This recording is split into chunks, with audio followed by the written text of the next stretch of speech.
దక్షిణ భారత్లో male infertility పెరిగిపోతోందని అంటున్నారు డాక్టర్లు. ఏజ్ బార్ అయిన వారిలో స్పెర్మ్ కౌంట్ తగ్గుతోందని సర్వేలలో తేలిందన్నారు. ఆహారపు అలవాట్లు, కాలుష్యం, ఒత్తిడి, ఒబేసిటీ లాంటివి కారణమవుతున్నాయని తెలిపారు. కెరీర్ మీద ఫోకస్ పెడుతూ ఆలస్యంగా పెళ్లి చేసుకోవడంతో స్పెర్మ్ క్వాంటిటీ, క్వాలిటీ తగ్గుతున్నాయని అన్నారు. మగవాళ్లలో పెరుగుతున్న ఇన్ఫెర్టిలిటీ పైన ఫెర్టిలిటీ ఎక్స్పర్ట్ డాక్టర్ ధనలక్ష్మితో శ్రీశైలం ఫేస్ టు ఫేస్.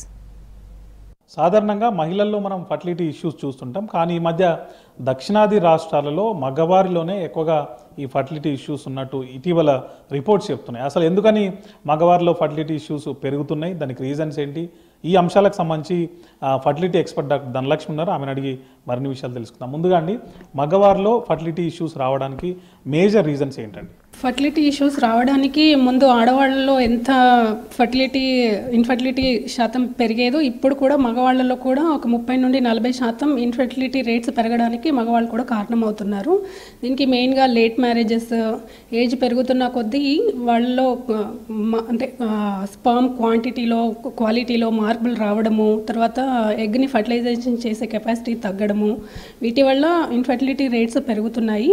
అంతేకాకుండా మగవాళ్ళలో ఇన్ఫర్టిలిటీ అంటే స్పర్మ్ మీద, మార్ఫాలజీ, మూమెంట్, నంబర్ మీద తగ్గడానికి కారణము మెయిన్గా ఏమంటారు, హార్మోనల్ ఇంబ్యాలెన్సెస్, వాళ్ళ లైఫ్ స్టైల్, స్మోకింగ్, డ్రింకింగ్, తర్వాత డ్రగ్ అబ్యూజెస్, తర్వాత ఈ జెనెటిక్ కారణాలు, తర్వాత పొల్యూషన్, మన ప్లాస్టిక్ ఎఫెక్ట్స్ అనేది స్పర్మ్ మీద ఖచ్చితంగా ఉంటుంది. అంతేకాకుండా వేరే జెనెటిక్ ప్రాబ్లమ్స్, తర్వాత ఈ వారికోసిల్స్, తర్వాత ఇన్ఫెక్షన్స్, ఇవన్నీ కూడా రీజన్ అవుతున్నాయి ఫర్టిలిటీ, మగవాళ్ళలో కూడా ఇన్ఫర్టిలిటీ రేట్స్ పెరగడానికి. ఈ స్పర్మ్ కౌంట్ తగ్గడానికి ఏమేమి, అంటే బయట నుంచి ఫుడ్డా లేకపోతే ఇంకొకటి ఏం ఎఫెక్ట్ చేస్తుందండి? స్పర్మ్ కౌంట్ తగ్గడానికి మెయిన్గా స్ట్రెస్, ఒబేసిటీ, తర్వాత శారీరక శ్రమ లేకపోవడము, ఈజీ వర్క్ అయిపోవడము, తర్వాత బయట అంటే ఫుడ్ కూడా వాళ్ళు బయట ఆర్డర్ పెట్టి తినడము, ప్లాస్టిక్స్లలో ఆర్డర్ రావడము, అది తీసుకోవడము, ఈ వాతావరణంలో ఉండే పొల్యూషన్ వల్ల కూడా ఎఫెక్ట్ అనేది స్పర్మ్ మీద ఉంటుంది. ఒబేసిటీ కానీ లేకపోతే మీరు అన్నట్టు బయట ఫుడ్ తింటే ఎఫెక్ట్, దానివల్ల కానీ పొల్యూషన్ అంటే వాళ్ళ బాడీలో వచ్చేటువంటి చేంజెస్ వల్ల ఉంటుందండి, లేకపోతే ఇంటర్నల్గా ఏమైనా చేంజెస్ అవుతుందా? వాళ్ళ బాడీలో ఉండే చేంజెస్ వల్ల హార్మోన్స్ ఇంబ్యాలెన్స్ అయ్యి మళ్ళీ అవి స్పర్మ్ పారామీటర్స్ మీద వాటి ఎఫెక్ట్ అనేది ఉంటుంది. లేట్ మ్యారేజ్ కానీ లేకపోతే ఏజ్ ఎక్కువ ఉండడం వల్ల ఈ ఇన్ఫర్టిలిటీకి ఏమన్నా ఛాన్స్ ఉంటుందండి? లేట్ మ్యారేజెస్ వల్ల ఏమవుతుంది అంటే స్పర్మ్ నంబర్లో మార్పులు రావడము, స్పర్మ్ నంబర్ బాగున్నా వాటి క్వాలిటీ తగ్గడము, తర్వాత ఫర్టిలైజేషన్ కెపాసిటీ అనేది స్పర్మ్ తగ్గడము, దానివల్ల అది ఇండైరెక్ట్లీ ఇన్ఫర్టిలిటీ మీద ఎఫెక్ట్ చూపిస్తుంది. సో మీరు ఇందాక అన్నారు వంశపారంపర్యం కూడా ఈ అవకాశం ఉందని, అంటే ఎంత పర్సెంట్ ఉంటుంది, దానివల్ల ఎంత ఎఫెక్ట్ ఉంటుందండి? ఒక 5 to 10% జెనెటిక్ ప్రాబ్లమ్స్ కూడా ఉండొచ్చు. అంటే క్లైనిఫ్లైటస్ సిండ్రోమ్స్ లాగా వాటిలో కణాలలో కౌంట్ లేకపోవడము, అంటే కణాలు లేకపోవడం వల్ల కూడా ఇన్ఫర్టిలిటీ అనేది మేజర్ ప్రాబ్లం చూపిస్తుంది. సో జెనెటిక్గా కూడా 5 to 10% మేల్లో ఇన్ఫర్టిలిటీ రావడానికి రీజన్ ఉంటుంది. చాలామంది కెరీర్ మీద కొంచెం ఫోకస్ చేస్తున్నారు, దానివల్ల ఏజ్ ఎక్కువ ఉన్నప్పుడు అంటే లేట్ ఏజ్లో కూడా పెళ్లి చేసుకుంటారు.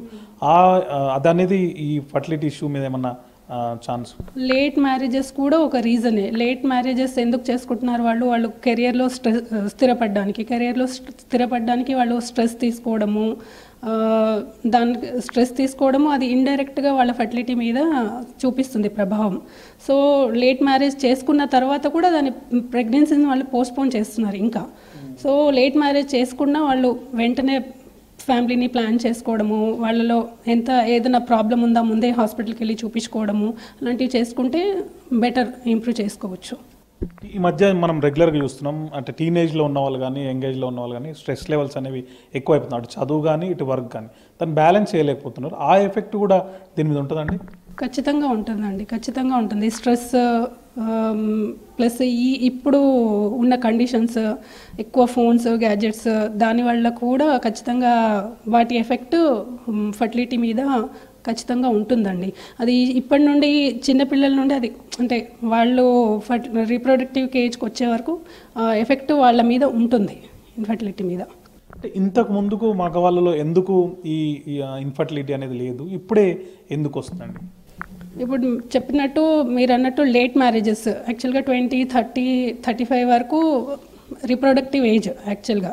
సో ఇప్పుడు లేట్గా అందరూ మగవాళ్ళు అయితే మెయిన్గా ఆఫ్టర్ 35, 40s తర్వాత కూడా మ్యారేజ్ చేసుకుంటున్నారు. ఆ 40s తర్వాత ఖచ్చితంగా మెయిన్గా మనకి ప్రెగ్నెన్సీ రావాలంటే మగవాళ్ళ వైపు స్పర్మ్ ఉండాలి. దాని మీద ఏజ్తో ఖచ్చితంగా ఎఫెక్ట్ ఉంటుంది. స్పర్మ్ కౌంట్ బాగున్నా కూడా క్వాలిటీలో చేంజెస్ వస్తాయి. ఆ క్వాలిటీ చేంజెస్ రావడం వల్ల కూడా ప్రెగ్నెన్సీ అనేది ఎఫెక్ట్ అవుతుంది. దాంతో ఇన్ఫర్టిలిటీ పెరుగుతుంది.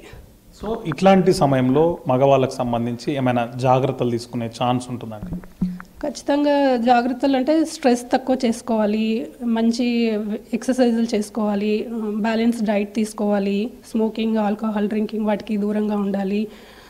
డ్రగ్స్ కూడా ఏదైనా మెడికేషన్ తీసుకున్నప్పుడు కూడా డాక్టర్ సలహా పాటించి తీసుకోవాలి. అండ్ మ్యారేజ్ అయిన ఇమీడియట్గా అంటే లేట్ మ్యారేజెస్ అయినా వాళ్ళలో ఒకసారి డాక్టర్ దగ్గరికి వెళ్ళి చెకప్ చేసుకొని దాని గురించి ఒక అవగాహన చేసుకొని వాళ్ళు ముందు ప్లాన్ చేసుకుంటే అవకాశాలు బాగానే ఉంటాయండి. ఇది చూసినాం కదండి, అంటే ఇప్పుడున్నటువంటి మారినటువంటి ఈ ఆహారపు అలవాట్లు కానీ, వాతావరణం కానీ, లేకపోతే వాళ్ళు కెరీర్ మీద ఫోకస్ చేయడం కానీ, ఈ అంశాల ఆధారంగా స్ట్రెస్ లెవెల్స్ పెంచుకోవడం కానీ, ఒబేసిటీ కానీ, ఇట్లాంటి అంశాలన్నీ కూడా ఇన్ఫర్టిలిటీ కారణమవుతున్నాయి. కాబట్టి ఒకవేళ వాళ్ళు నిజంగానే కెరీర్ మీద ఫోకస్ చేయాలనుకుంటే, లేట్ మ్యారేజ్ చేసుకోవాలనుకున్నప్పుడు వాళ్ళు స్ట్రెస్ను తగ్గించుకోవడం, లేదంటే వాళ్ళ సెమెన్ను ఫ్రీ చేసుకొని ఆఫ్టర్ మ్యారేజ్ దాన్ని వాడుకోవడం ద్వారా ఈ ఇష్యూ నుంచి బయటపడేందుకు ఛాన్స్ ఉందని చెప్పి డాక్టర్ ధనలక్ష్మి గారు చెప్తున్నారు. కెమెరామెన్ మధుతో శ్రీశైలం, V6 న్యూస్, హైదరాబాద్.